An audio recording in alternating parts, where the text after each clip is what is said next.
McDonald's does 100% have a problem with sexual harassment. They'd grow stomachs, waists, bum, thighs as well, I'd say, and hips. Why should we have to go to work in fear? Shelby started working at a McDonald's in Berkshire last year. She was 16. She says the workplace felt toxic. One senior manager was openly racist and mocked disabled employees. Other managers were sleeping with more junior members of staff.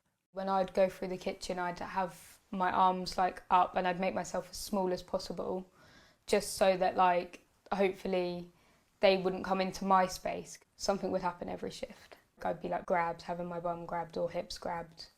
She says managers warned her to stay away from certain older men, including one man in his 50s. I was just speaking to one of my friends and he just sort of grabbed me by my hips and then pulled me onto his groin area, and then he just held me there.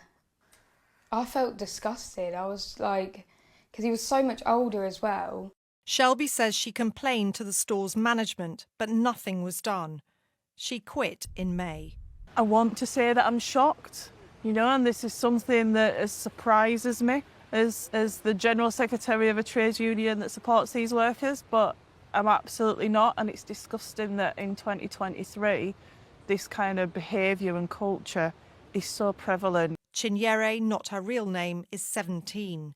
She's been working at a McDonald's in Cheshire while studying for her A-levels.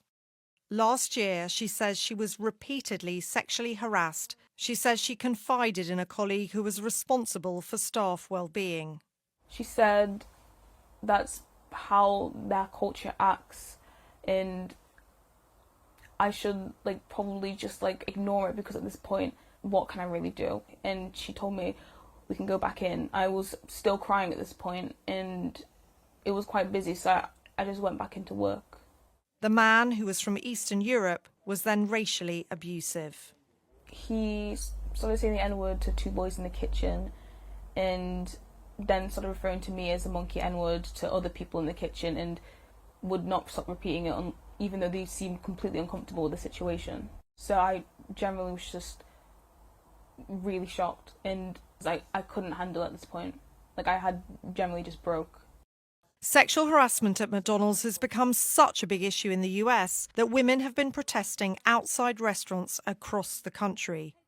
4 years ago, the company's CEO was fired. He'd had inappropriate relationships with several female colleagues. And McDonald's is facing multi-million-dollar lawsuits by employees. Cara, not her real name, was 17 and on a 0-hour contract when she says her shift manager sent her sexually explicit images.